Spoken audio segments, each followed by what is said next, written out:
Hey, good morning, everybody. Scott Luton and the one and only Mary Kate Soliva with you here on Veteran Voices. Mary Kate, how you doing? Great, Scott. Thank you.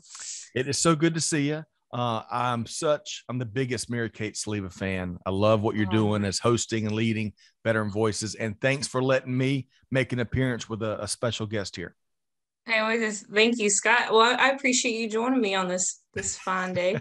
It is a gorgeous day out there. I was just outside looking at our flowers, excited. But I digress.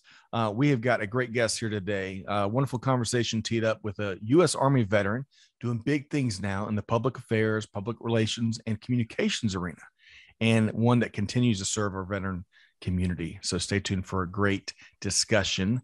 Mary Kate, as you know, this program is part of the Supply Chain Now family programming, and we conduct it in partnership with our friends at Vets to Industry, a powerful nonprofit doing big things for the veteran community, right? Well, Brian and the whole team over there, we're big fans. Big fans. They helped me so much during my transition from the military. So lots of love for Vets Industry. Yeah, and that's how we met, Mary Kate. And, you know, we're going to have to do a future show on some of the, not to call them case studies, but just some testimonials of how they've helped so many people in their transition. So we'll have to tee that up for a future episode. But today, Mary Kate, I want to welcome in our guest. Are you ready? I'm ready. I've been ready. I've been waiting for this for a while. So our guest, and we'll introduce her, served on active duty as a U.S. Army officer for more than 10 years. She currently serves as Director for Communications for the Veterans Health Administration's Office of Clinical Services, which is part of the U.S. Department of Veterans Affairs. So I want to welcome in Selina Meiners. How you doing? Hi, Scott and Mary Kate. Thank you so much for having me. It's great to be here. You bet. Well, Selina, it's great to meet you again. We had a little technical snafu on my end last time, so great to have you back. It's great to be back. Thanks. So, Mary Kate, we've already kind of, I've got a sneak peek on Selina's journey. I'm really excited to diving in here and sharing it with our Veteran Voices community and ecosystem. Are you ready to get started? I'm excited. I love where this is going already. And I love welcoming in a veteran sister. You can see, Scott, I keep inviting my veteran sisters on Veteran Voices. Well, that's such an important element, for so many different reasons. I think our last guest, Rabbinick, I can't remember her first name. Marina. Yes. Marina. In the U.S. Navy. Yes. Powerful story. And she also, much like Selina here, continues to serve the veteran community. So I loved that discussion. But so Selina, as we dive into your story here today, before we talk about, and Mary Kate's going to talk about your time in uniform, let's get to know you a little better. So tell us, where'd you grow up, and give us an anecdote or two about your upbringing. Well, I grew up in Niceville, Florida. It is very nice. It is on the Panhandle, right underneath Alabama, essentially. Okay. And so a little bit about my upbringing is, I even came from a military family. My dad is retired Air Force, and he retired as a master sergeant, and he really instilled in me a lot of values and personality traits that I carried on.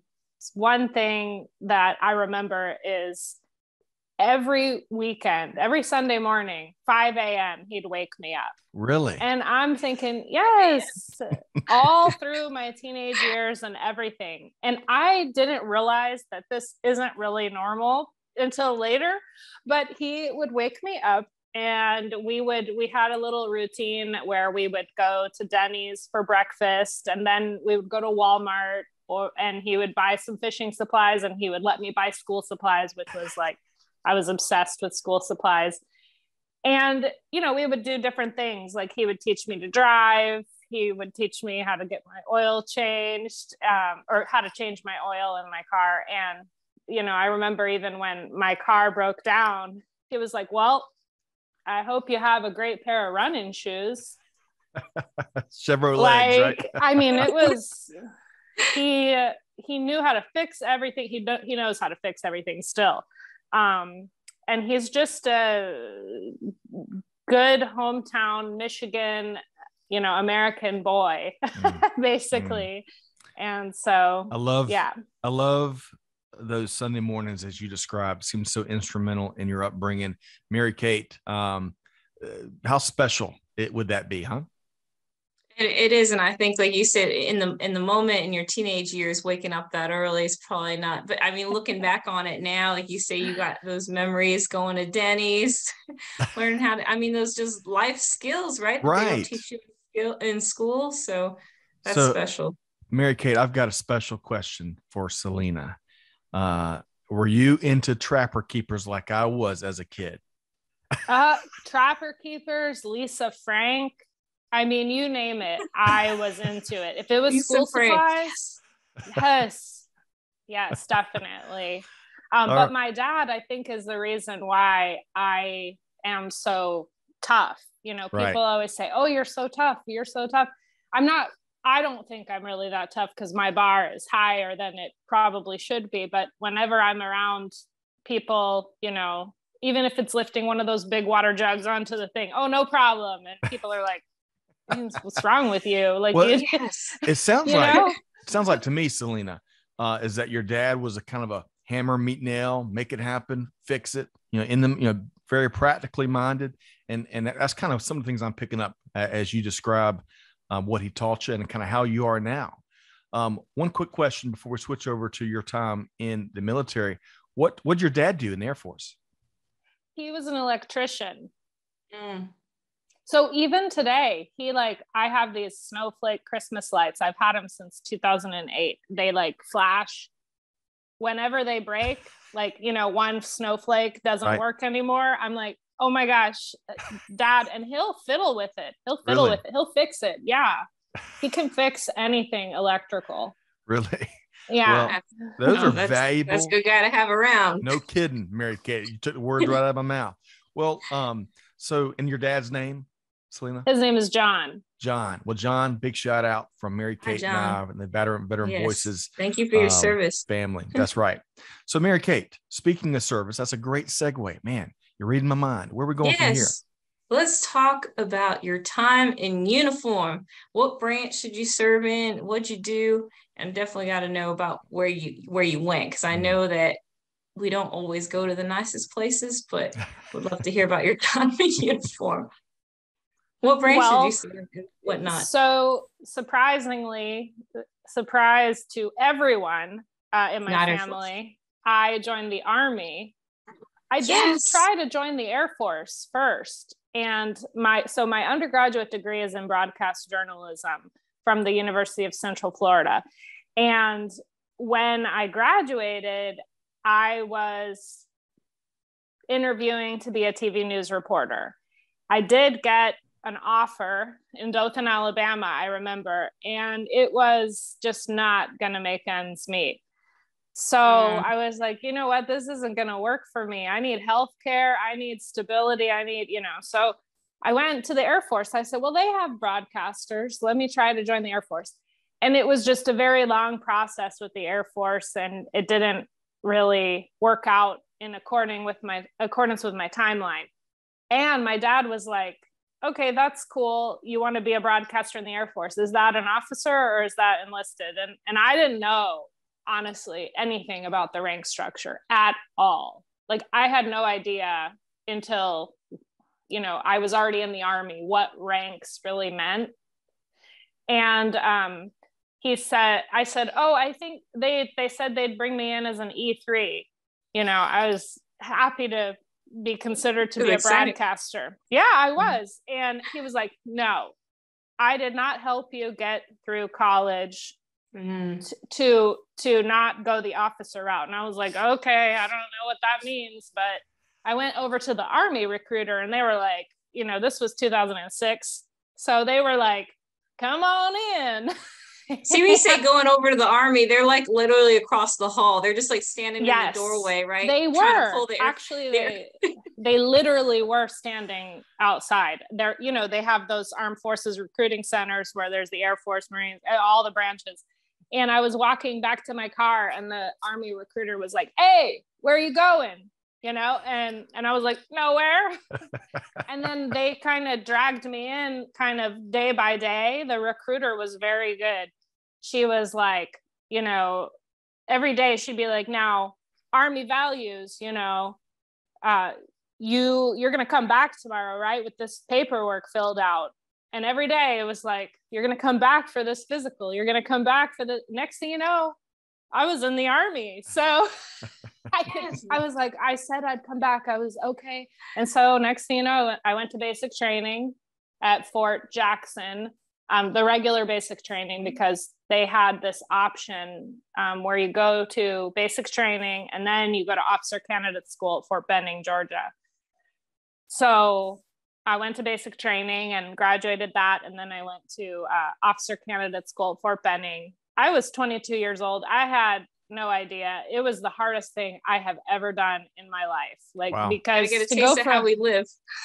Seriously. I mean, I was always an athlete growing up. Right. But officer candidate school was like physically the hardest thing I ever did in my life. So wow.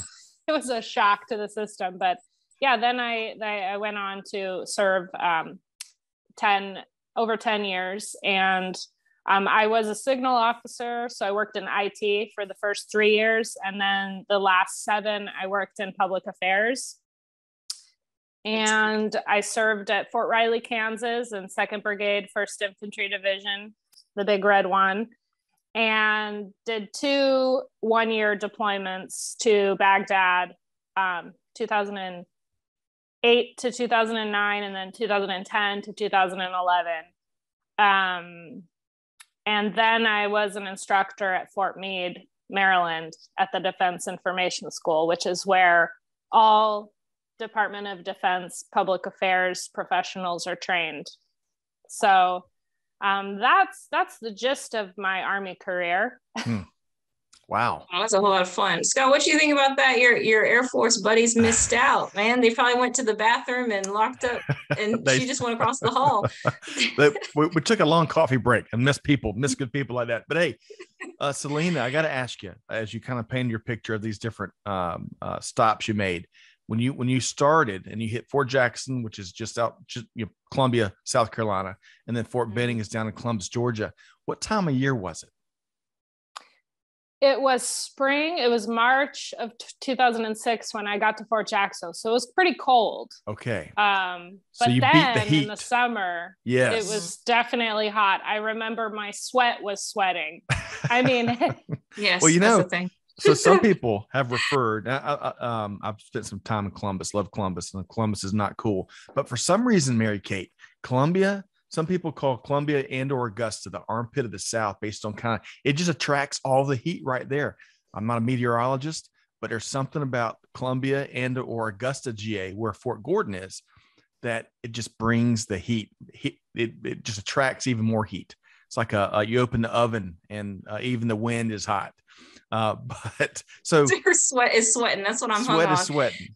I went to Laxton Jackson too, so I can definitely I got fond memories. But see, you got to go to the sweeter, better side of the line there. But they give you a little bit of taste about how we live on the enlisted side before they send you off. Well, that's right. Mary Kate, I forgot you spent time. I guess your basic was in Columbia at Fort Jackson as well, huh? It was, and lots of sausage gravy. They had us in high order, and I always remember, like, in the food line, they would give the tall guys extra portion, like bigger portions, and I'm like, I did the same number of push-ups as these guys. I want my same scoop of food. And they're serving. I was always at the end of the line because my height, and then the time I get to sit down, the drill instructors are already making us get back up again. Oh man, I don't miss. Felt like I really didn't get to eat at basic training. I don't miss those days. I love the regularity of basic from my time way forever ago. But man, walking past what do we call it? The Viper pit, the rounding off your bites. You don't want to be picked on. Selina, is this stoking any memories? Oh, I mean, it was tough times. I remember basic training I was cold, tired, sick. I mean, I had no idea, what was what at that time. I mean, I think it didn't hit me until midway through basic training that what I was going to be doing next. I had no idea. So a lot of folks have that epiphany. Yeah. But did you have that guidance from anybody, like that epiphany moment? Like, did you have any sort of mentorship throughout your time in the early stages of your career that helped guide you? Anybody that sticks out to you? Oh, so many. Everybody really played a role in it. It's just such a personal and professional growth journey from the beginning. Absolutely. And I think the biggest lesson I learned throughout, especially the initial training environment, was what I think my limits are. I can't do this. I can't do that. They're nowhere near that.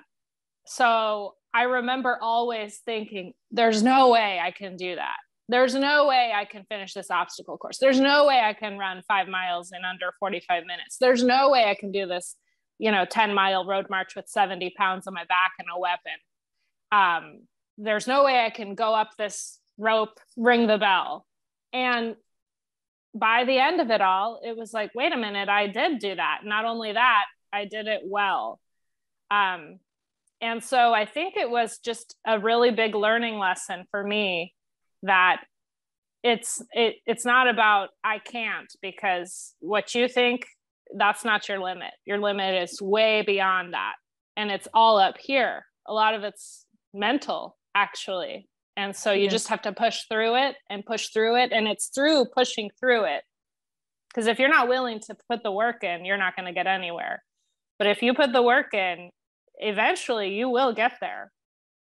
So that Absolutely. was, do the work. That's something funny, right? When you when you get to the end of basic training, that people are actually thanking the drill instructors. It's like you almost get to a point where you appreciate going through all that and the bond that you make with the people that you're there with. So I agree with you. It's tough to pick just one or two mentors from that time. But those lessons learned, Scott, those sound really useful just in life, right? Oh, yeah. You gained from that service and that training. I think what Selina just shared there the last couple of minutes, I think it's a universal solvent, right?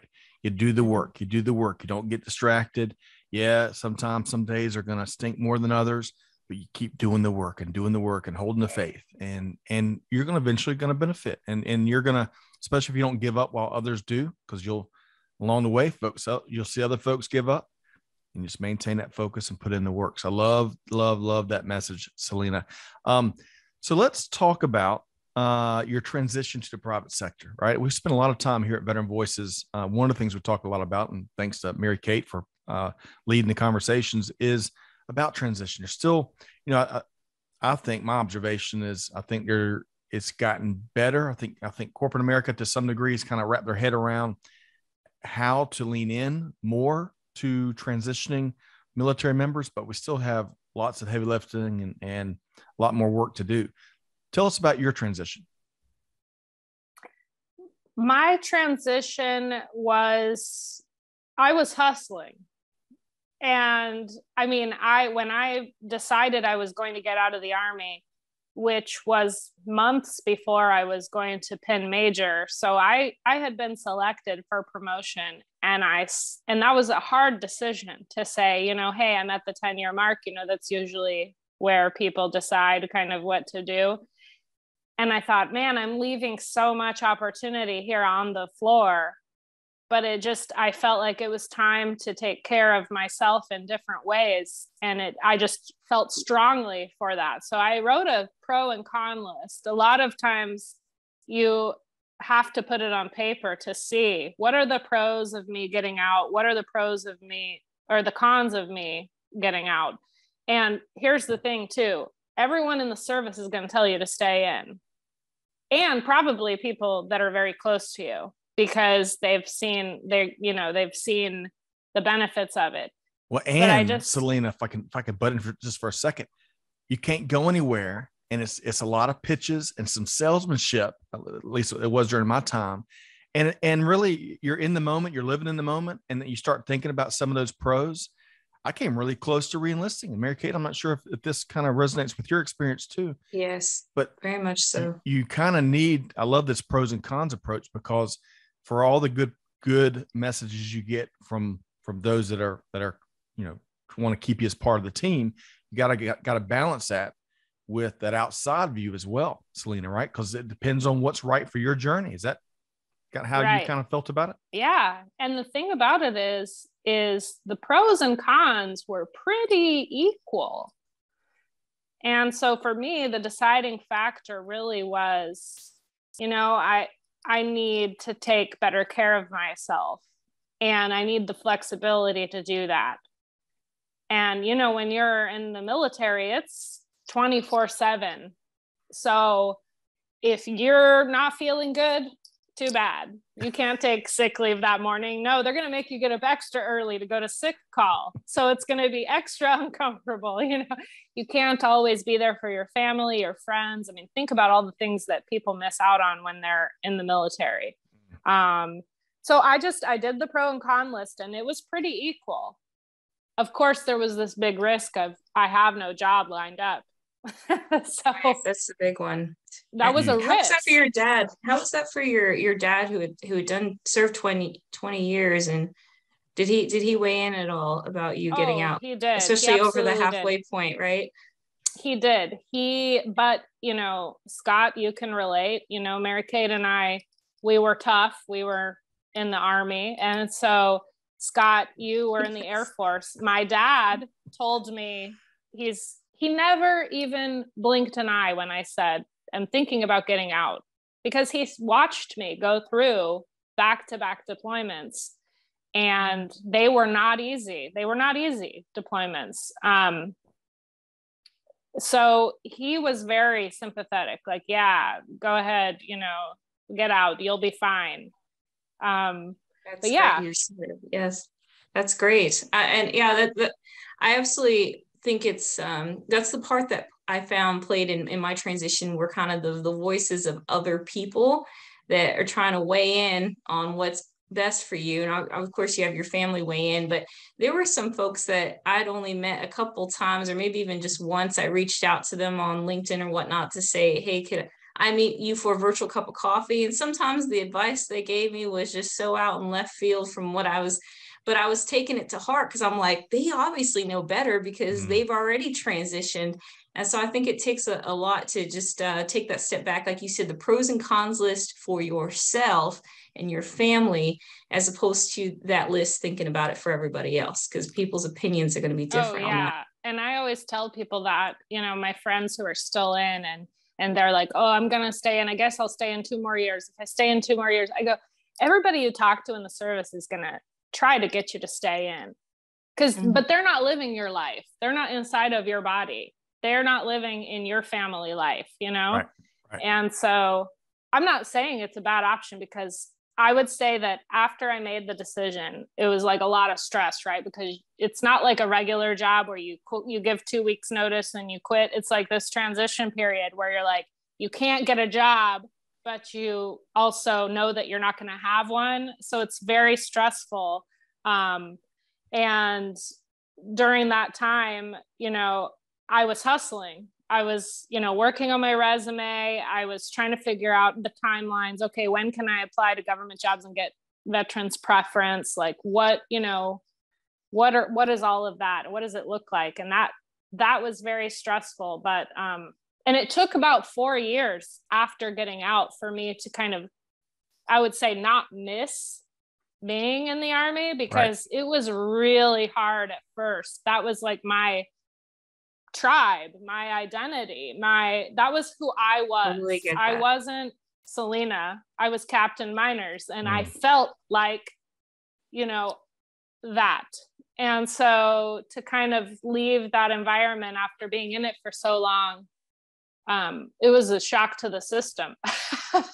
I believe it. I think I can certainly relate to that tribe, that family, that even if that consistency in terms of what to expect, even though, every day wasn't just like the other, but it was really tough decision, I think, for any military member, before, maybe perhaps the easier decision when you hit your 20. I don't know. Maybe your dad has talked to you about that. That might be the easy decision. Get my 20, and then I'm out.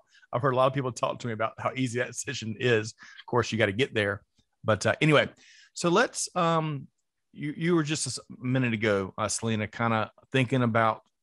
You mentioned your advice to others. So if you were addressing a room full of active duty military members going through that same, pro and con, internal critical decision, and maybe they opt to transition, what advice would you offer them? It's twofold, because we just talked about hustling and, constantly kind of planning the next step for later. And so it's twofold. That's what I did. I was highly stressed and I didn't need to be. That's what I learned. If I could turn back time, I would have used all of my transitional leave and gone on a gigantic trip for 90 days. I would have spent time with everyone that I wanted to, and woke up late, stayed up late, did everything I wanted to do. And I didn't. I took a week of leave and then I started working. And I regret that, because it would have been okay. And I think that's my advice, is that it will be okay. If you did the work, just enjoy your terminal leave, because you're never going to get an opportunity for that much vacation time at once. And I wish I could turn back time. I always say, I wish I could take a month off anytime. Like, just, don't even pay me. I just want a month off.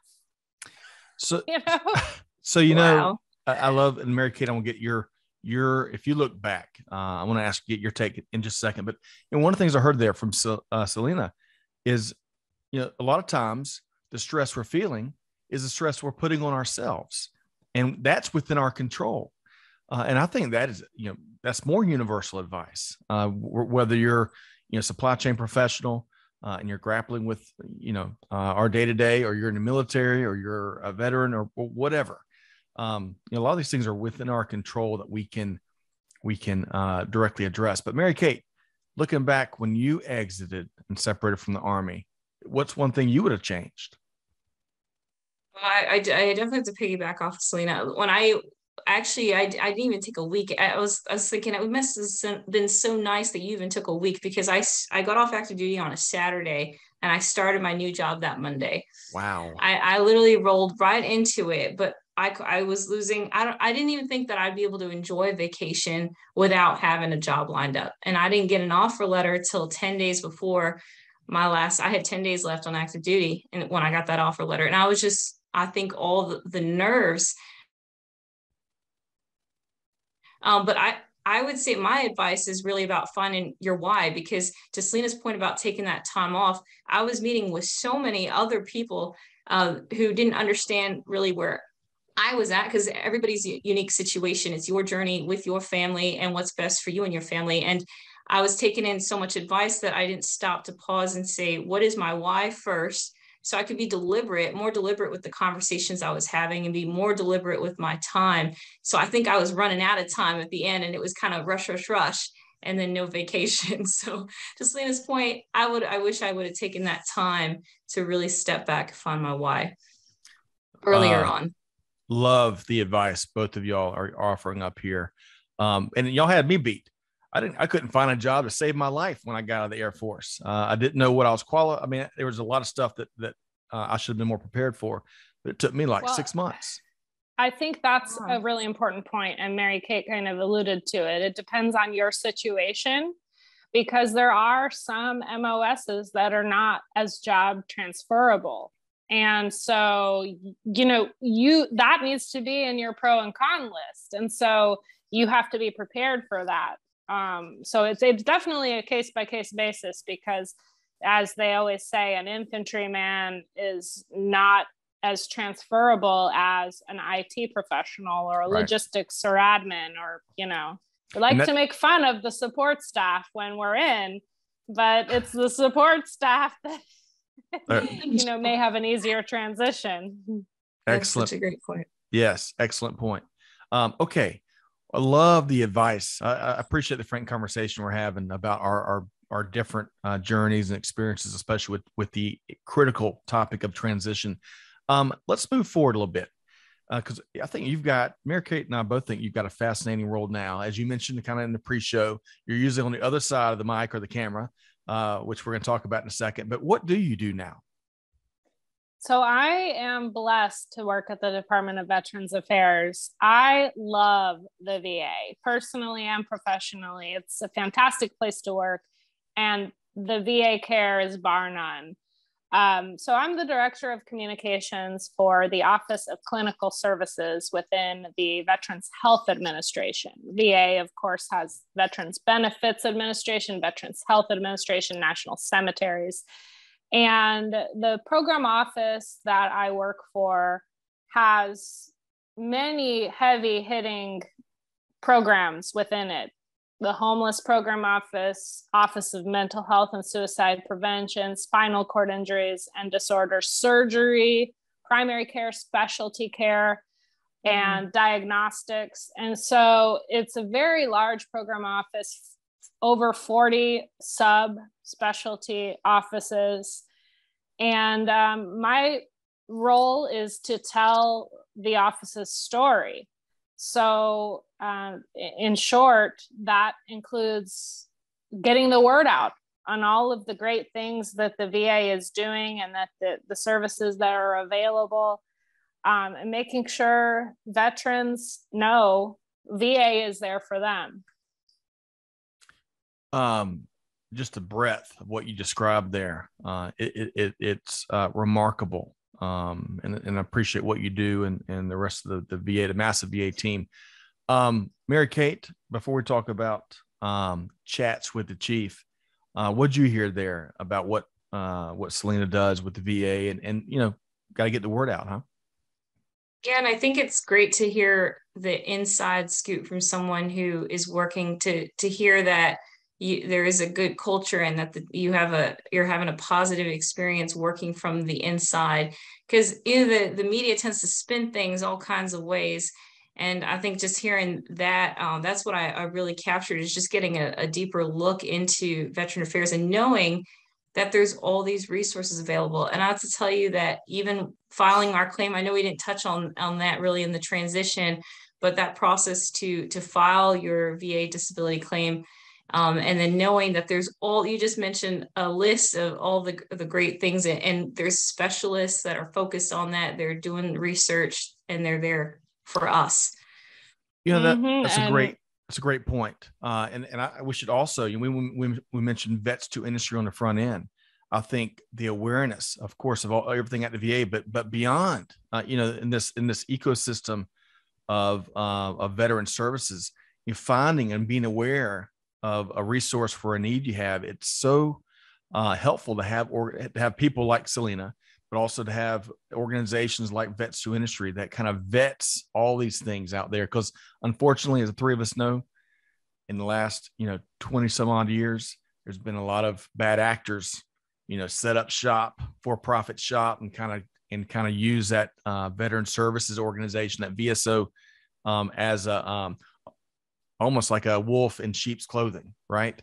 And we got to vet the real resources and the folks that are there to help veterans from the folks that are there to make a buck. And it's so disappointing to make that observation, but it's reality from what I've seen, at least. Selina, any thoughts there? I just encourage all veterans to choose VA, give VA a chance. I will tell you firsthand that these people who work at VA, they are so dedicated. A lot of them, let me tell you, they could make double, triple the amount that they make at the VA on the outside. And they serve in the VA because they want to serve veterans. And they are the best. Honestly and truly, it's the best care that I've received. And I have a civilian health care. My husband's still active duty. Wow. And the VA is bar none. All of the programs the VA offers, not just the healthcare side, but the home loan, the GI Bill. I mean, I used the GI Bill after I got out and got a master's from Georgetown. That's $30,000. Wow. That's a $30,000 program, you know? So the VA facilitates all of this, and they are truly amazing. For every negative story that may be out there, that you have to really peel back the onion and kind of say, okay, well, what is being said here and what's not? Because there's a lot of things that people don't hear. They don't get to hear the VA side of the story a lot of times due to privacy, HIPAA, due to, you know, and there's probably 1,000 good stories for every bad story that you hear that isn't being told. Let's tell you, I had a chance to have breakfast with Secretary McDonough one time on my opportunity with Hill Vets, and he took the time to have breakfast with us. But being able to talk to, especially the man himself, when you were talking about the VA and women's health, was one thing that I brought up, and it was he looked at me and sort of did this, like, you know, email me kind of thing. And I did. And he actually had a doctor reach out to me, a woman doctor reach out to me to talk about some of the things that I was concerned about for myself. And so the fact that the secretary took that time, I mean, that was huge. I mean, and I'll speak over and over again about that. I mean, how often do you get that? But he really took it to heart. He didn't just say, reach out to my people. Right. He's like, contact me directly. And he put me directly in touch with the professionals. So that's how he is. And he's fantastic. We're very lucky to have him. Man, there's so much. Mary Kate, you keep surprising me with all this stuff you're up to, and elbows you're rubbing. All right. So let's talk, Selina, about this podcast. I know there's a bunch of different things on your plate, a bunch of cool things that you do. Clearly you love what you do. And I love that. That resonates with a bunch of us here. Talk to us about this podcast, Chats with the Chief. What is that? Chats with the Chief is a podcast that we started with Mr. John Jensen. His last day was Friday, but he was the Veterans Health Administration's Chief of Staff for 2 years. And he said to me, Selina, I want to do something that really showcases all levels of VHA, really connecting people, focusing on employee engagement, getting to know each other as people, but also how we interface in the system. And so that podcast we did 21 episodes total, and we've had the most wonderful guests like Dr. Norman Houghton. He was in Black Hawk Down, the actual event. And he got out of the Army, was very much impacted by the opioid crisis, seeing a lot of his friends suffering from that. He decided to go and become a pharmacist. So he got his pharmacist credentials, and now he's a pharmacist in the VA. And I don't know if you've seen Black Hawk Down, but he is a true bad A. So I love him, right? So hearing his story, and we just last week broadcasted our episode with Dr. John Perlin. He used to be the Undersecretary for Health, and now he's the president of the Joint Commission, which is the governing body that, you know, makes sure that quality and safety throughout the healthcare systems across the country are good to go. And he is a phenomenal guest. I mean, again, not a veteran, but has deep roots in the military community and cares so much about veterans. So hearing these stories, we've also had Secretary McDonough on the show and many, many others. So that's always been a great project to work on, to tell those stories. Love it. So Chats with the Chief, I'm assuming you can find that wherever you get your podcast from. And of course, we'll try to include some links in the show notes of this episode to make it really easy for you. I love those conversations. Perfect. You described. Mary Kate, Black Hawk Down, one of, when I think of recent military movies, Saving Private Ryan, certainly Black Hawk Down, There's a few others that come to mind, but these are compelling movies that tell such a story that everyone needs to know, because to me at least, it really captures in a way that only Hollywood can, the sacrifice and the images of the sacrifice that folks are making when we're sleeping in our bed, right? Yeah, absolutely. And I think we talk about like all the training that the military puts us through to prepare us for moments like that, but you really don't know, Dewey, and how we're going to act in that moment when literally your life is on the line. And that's when you really get to see, with the men and women on your left and right and to your rear, like, are they really going to step up? And it's in those moments, like you said, where they're total bad egg, as Selina said, to just think about like how far they have come to get where they're at now. And they didn't do it for the fame and glory or to get a movie in Hollywood after them. It was there for them and their team. They were there for them, and they were there for themselves, for their team, mainly their team. And I think that just goes to show what makes us second to none compared to other professions out there. Well, man. And Black Hawk Down, I just want to add, is probably my favorite military movie. And it's not a story people go, oh, that was a happy ending. That was a great story. That is a story about improvising, adapting, and overcoming based on the ever-changing environment and the unexpected actually happening. And most importantly, never leaving a fallen comrade. To me, that's the story in that particular movie. Never leaving a fallen comrade, no matter what, even though it was, almost a death wish to go back into the fight, to get to recover battle buddies. Didn't matter. Never leave a fallen comrade. And that's easier said than done. And so I admire everyone who was involved in that, for sure. Can't agree more with both of y'all. And I appreciate how both of you have eloquently shared these important lessons to learn from these stories that really we're obligated, and it's our duty to make sure that the now generation, next generation, who's to come, that these stories stay alive and well, right? Because there's so much to learn. We got to honor these folks, and we've got to act on their sacrifice. So, all right. So let's switch gears for a second. Let's talk about this point in time count that you were part of in Washington, D.C. I've been a part of the same thing a couple of years ago here in Atlanta. Tell us what it is and what were your experiences there? So this was not my first time participating in the point in time count either. Was my first time participating in DC. And what that is the VA, community partners, and the Department of Housing and Urban Development, and they lead the point in time effort. You go out on one night, usually in January, but it can vary based on the community, and you survey people who appear to be homeless.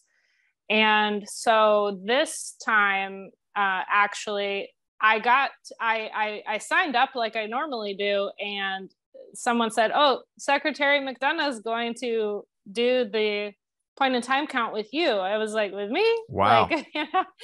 And so he walked around the streets of DC with me for 5 hours, and this was between 9 p.m. and 2 a.m.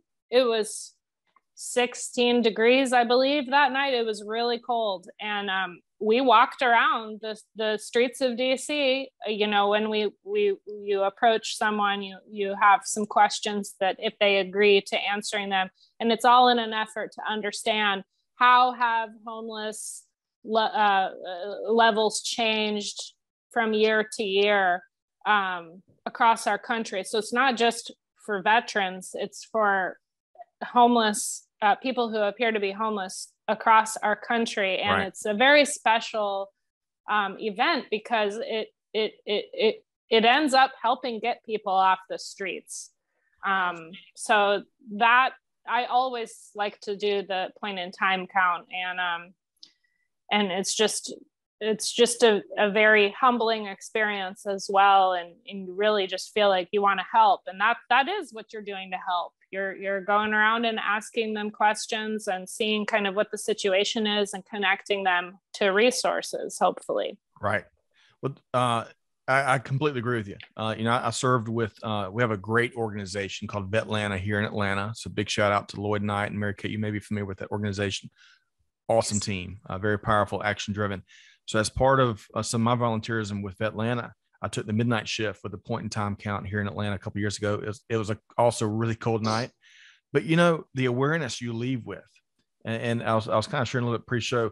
It took me a while to digest what I saw, right? Because I think when you hear the word homeless, we all probably as humans, we make certain, thoughts in our mind, right? Subconsciously. But man, those interactions with all of those people here throughout Atlanta, it really opened my eyes up to not only some of the challenges, but their journey and some of their needs that aren't, unfortunately, always thought about. So if you get a chance to volunteer in this point in time count that they take place across the country, they always need volunteers. Do it. Mm-hmm. You'll be thankful. You'll learn so much, and you'll be in position, kind of what Selina's talking about, to help more after you kind of seek first to learn. So appreciate you sharing that, Selina. Yeah, I just want to reiterate, it is our duty. Like you said, nobody should be homeless. I mean, can you imagine being outside the entire month of January? Nobody should be homeless. And so we have to end homelessness, and we can. And there are a lot of people hard at work on this, a lot of great people. Our homeless program office is phenomenal. They do phenomenal work, always focused on this. So it is our duty. Agreed. Point in time count. So listeners, y'all check that out. All right. So Mary Kate, we're coming down the home stretch with our wonderful guest here, Selina Meiners. Where are we going next? Yeah, Selina, thank you so much for sharing that. Gosh, I was already just getting chills listening to you describing that. So Scott, yeah, I can totally relate that. I probably would have taken time to digest seeing that, because usually like underlying issues, but the fact that you continue to serve beyond the uniform is so commendable. And I heard that you were the first female to serve as the MC of the Veterans Day services at Arlington National Cemetery this past November. So could you tell us a little bit about that special honor, how special that was, and what it meant to you? Oh gosh, that was just the greatest honor. Where do you want me to begin? I couldn't believe it. They had a tryout for the role of the Master of Ceremonies. And I didn't think there's so many great people who are good at that kind of thing. And so when they told me, I said, oh my gosh, I'm so excited. And my dad, I had him fly down for it so that he could attend. And my husband came also. He's still active duty Army, as I mentioned. And I remember just thinking, oh, wow, this is nationally televised. This is a big deal. All of these veterans, everybody, all the veteran service organizations. I mean, the Secretary of Defense was there, like sitting right behind me. I was like, don't mess this up. For the people, there's so much work that goes into it with the band and all of the people who help with Veterans Day. It's incredible. So did a few rehearsals with the military district of Washington and their team, and they are true professionals. They run all of that, and Arlington Cemetery is amazing, of course. So yeah, there was this part in the speech that I distinctly remember, of course, because I've never been anywhere close to the president before. And it's where I introduce him and I look over and I'm like, oh, wow, he's right there. That's kind of crazy. It didn't feel real. So but I got through it without any mistakes. And it was kind of a blur. And I was like, wow, I can't believe that happened. It was crazy. I don't know what to say about it, but Veterans Day is obviously always special, because it's our chance, unlike, Memorial Day is more somber to remember, those who've lost their lives, but Veterans Day is for all veterans, past, present. And so it was great to fill that role. And I was very honored to be the first female veteran to do that. Absolutely incredible. And I thinking, like you just described, mentioning Arlington, even just looking to the right of Arlington Cemetery at the gates is the Women in Military Service Memorial. Yes. It's like right there, and people walk right by it all the time to go straight to the cemetery. Yes. And in fact, you being the first woman and being in Arlington and with the Women's Memorial right there, very powerful. Yes. Actually, the post lunch brunch was hosted there. And that is an amazing memorial and museum to check out. Highly recommend. I want to go back and really digest more of it because it was so wonderful and touching. Because I don't even think when we were in the military, you kind of, I want to say, felt like you knew your place. And I know that's bad to say, but I distinctly remember so many times thinking, oh, well, I'm a woman and it's just not a woman's place. It's not a woman's career. So of course we're not depicted. We're not, you kind of like accepted it almost. And to see now that it's becoming more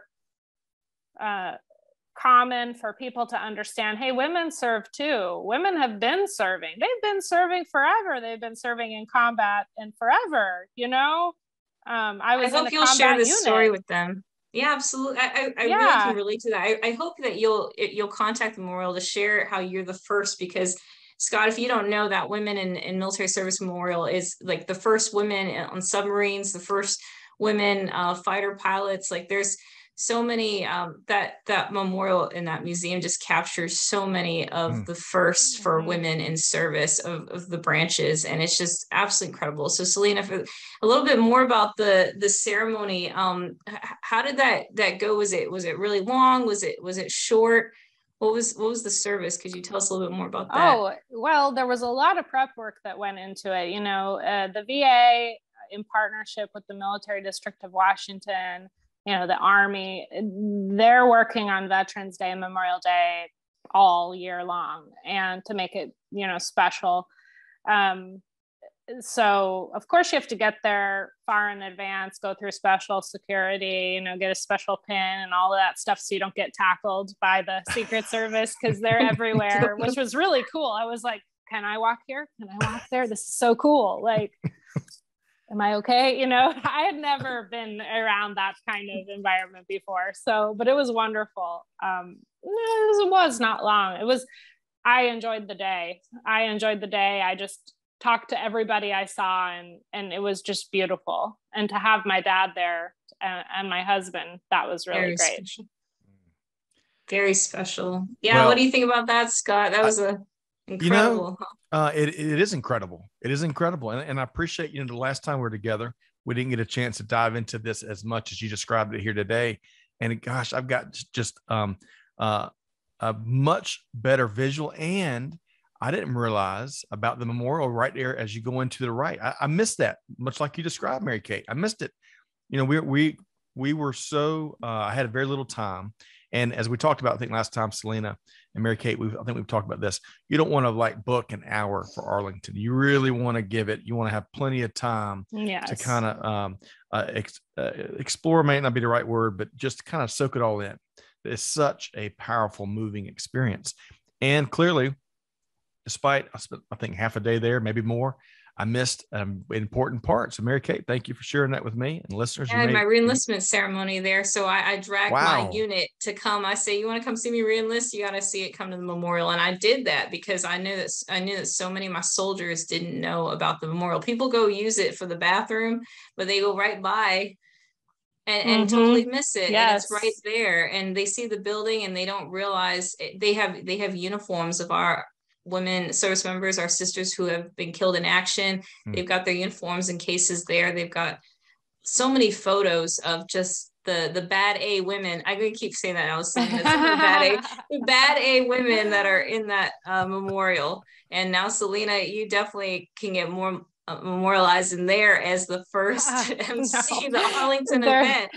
That does not even compare, even like a little piece of my nail here in comparison to what they have done. But I did also want to mention that last year was the 100th anniversary of the Tomb of the Unknown.